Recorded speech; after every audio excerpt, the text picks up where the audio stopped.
Hey les Félixous, ici le Félix. Aujourd'hui, retour sur le tome 7 de Dandadan.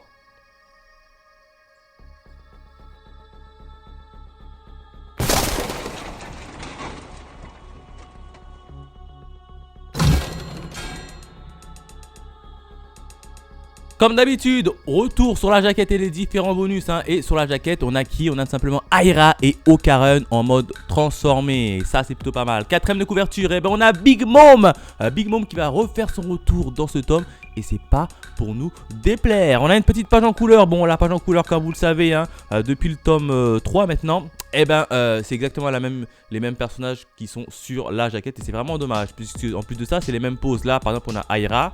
Et derrière, on a Okarun en mode transformé. Donc comme vous pouvez le voir, c'est exactement la même pose fusionnée sur la jaquette. Et ça, c'est vraiment dommage. Dommage qu'on n'a pas le droit à de nouvelles pages en couleur totalement inédites. On a la présentation des différents personnages. Et ça, j'aime beaucoup, j'adore, je kiffe. Quand on présente les personnages, ça nous permet de mieux nous retrouver. Et enfin, derrière, on a une petite bande dessinée. On peut voir notamment Mémé Turbo avec Seiko, la grand-mère de Momo. Donc voilà, pas mal de petits bonus. Un poil déçu par rapport à la page en couleur, mais le reste c'est plutôt pas mal. On fait tomber la jaquette et puis là on va avoir tout simplement le clan Kito, le clan Kito ici qui sont un peu répertoriés comme étant des humains, tranquilles en tout cas. Ce qui concerne les hommes, a priori ce sont de véritables humains, mais il y a un petit point d'interrogation, donc on ne sait pas si ce sont vraiment des humains ou pas. Donc voilà, je vous laisse regarder. Et derrière on a enfin Big Mom. Qui est Big Mom? Et puis là on voit très clairement que c'est une subsaharienne avec sa vraie forme qu'on a vu, qu'on va voir dans la partie manga. Et puis là elle va vouer une haine viscérale à Momo. Donc voilà en ce qui concerne les bonus en bas de la jaquette. Maintenant on s'attaque directement à la partie review. Qu'est-ce qui s'est passé au niveau du tome 7 de Dandadan? Et ben 3 événements. Le premier événement, j'ai envie de l'intituler Ranma 1/2. Et oui, vous avez la référence et ça j'en suis certain. Pourquoi? Et ben c'est tout simplement Gigi qui a été capturé et on apprend une nouveauté sur l'œil maléfique. C'est tout simplement qu'il est capable de se transformer à la fois en Gigi et à la fois de revenir l'œil maléfique. Comment? Et ben c'est grâce à l'eau. L'eau froide, en contact de l'eau froide, Gigi devient l'œil maléfique et en contact de l'eau chaude, et ben Gigi redevient Gigi. Donc ça c'est comme Ranma 1/2 et ça va créer pas mal de soucis pour nos amis. On va retrouver également Gigi qui est maintenant sous contrôle en forme Gigi. Il a interdiction d'avoir tout contact avec de l'eau froide. Et ben il va rendre visite à qui? À ses parents à l'hôpital. Et oui, on apprend que ses parents sont vivants et ça c'est plutôt cool.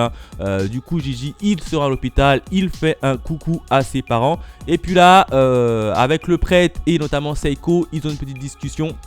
Et puis ils se sont dit, on va faire venir un Hayashi, tout simplement un Hayashi, c'est une personne qui est capable d'extraire un esprit qui est enfermé dans un corps d'une personne. Et là, ils veulent en fait enlever l'œil maléfique du corps de Gigi. Du coup, ils ont contacté l'Hayashi. L'Hayashi, il arrive. Alors au départ, l'Hayashi, je pensais que c'était un prêtre classique et tout ça. Pas du tout. L'Hayashi, c'est tout simplement un groupe de rock, quasiment un groupe de rock.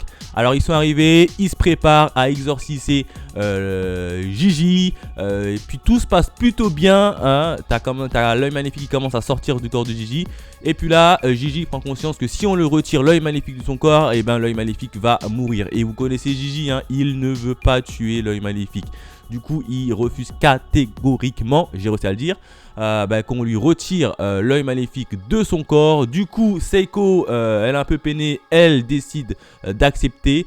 Et puis, il suspend tout simplement l'exorcisme. Il demande à Hayashi de rentrer chez lui.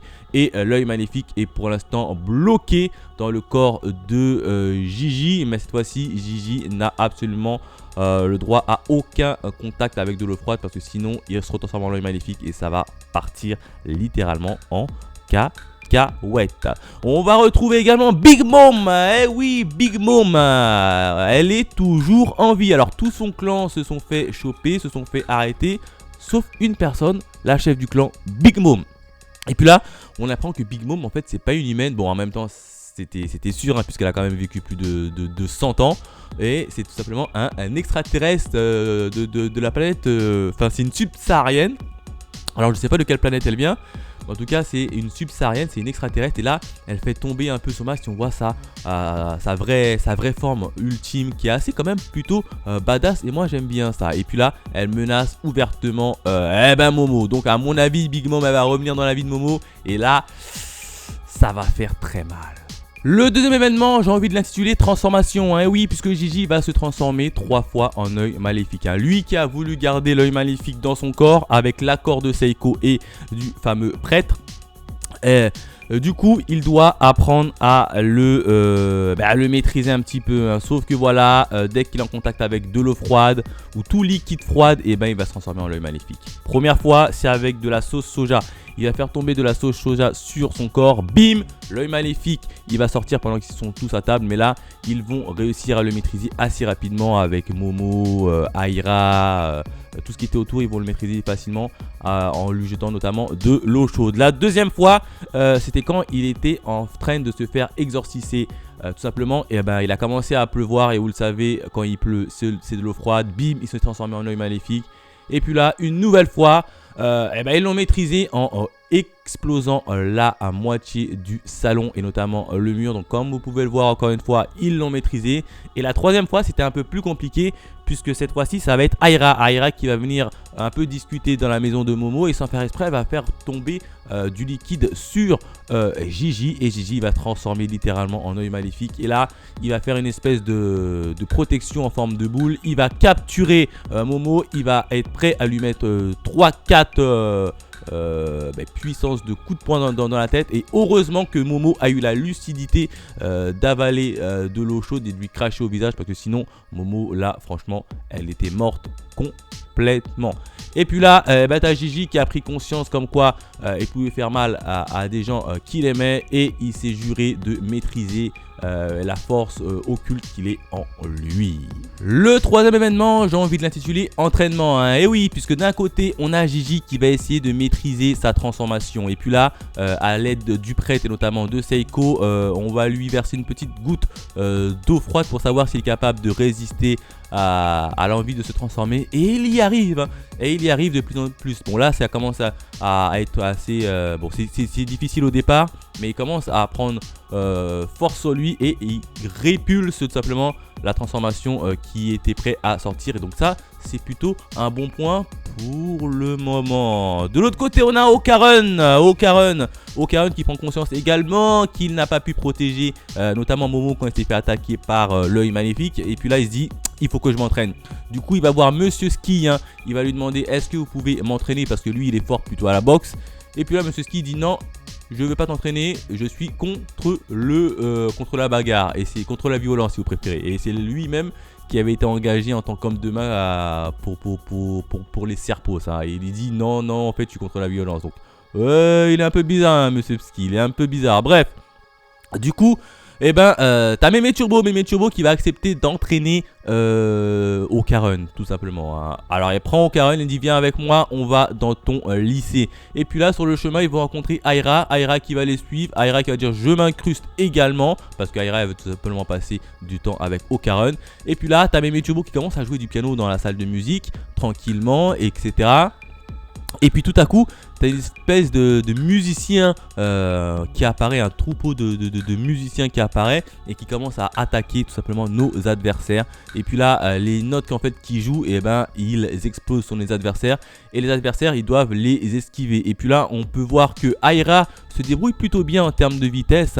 Elle arrive plutôt bien à esquiver les notes. Par contre, Okarun, il est à la ramasse complet. C'est le moins rapide de tous. Même Aira est beaucoup plus rapide selon Mémé Turbo que Okarun. Et puis là, ils vont travailler un peu sur l'esquive, etc. Et puis, contre toute attente, vers la fin, il arrive plutôt bien à s'en sortir. Et ils sont maintenant face à tous les musiciens. Et voilà comment se termine le manga. Un petit point également sur Gigi qui a la capacité de contrôler également un peu sa transformation. Sauf que à chaque fois, ça lâche au dernier moment. Et là, le prêtre, il a dit à Seiko, on peut plus continuer comme ça, on doit l'exorciser, qu'il le veuille ou non. Donc là, il est parti rappeler une nouvelle fois l'Hayashi. Donc là, à mon avis, Gigi, il aura plus au moins à dire, ils vont l'exorciser de force. Voilà ce que je pouvais dire sur Dandadan, le tome 7, hein, juste magnifique la petite lecture, hein. On va avoir notamment Gigi qui va se transformer plusieurs fois, est-ce qu'il doit se retirer de l'œil maléfique ou pas. Personnellement, moi je pense qu'ils doivent quand même l'exorciser parce que Gigi, il est incapable de contrôler l'œil maléfique et en plus il est beaucoup trop puissant pour lui. Donc pour moi, hein, pour le bien de son corps et pour le bien des autres, ils doivent l'exorciser, que Gigi le veuille ou non. On a également revu Big Mom. Big Mom, à mon avis, on va la revoir également dans 3-4 tomes, peut-être après, puisqu'elle a juré de se venger de Momo Ayase. Donc voilà ce que je pouvais dire en termes de notes. J'aurais mis la note de 5 sur 5, hein, parce que j'adore vraiment cette série. En plus, j'ai vraiment hâte que l'animé sorte, hein, puisqu'on a appris que l'animé sortira en 2024, alors fin d'année 2024. En tout cas, on sera là. Alors peut-être que je ferai des reviews dessus, pourquoi pas, mais en tout cas, je serai là à regarder l'animé. Voilà ce que je pouvais dire sur le tome 7 de Dandadan. N'hésitez pas à me laisser vos avis dans les commentaires. Quant à nous, on se retrouve très vite pour de nouvelles aventures. Allez, bye mes Phoenixous.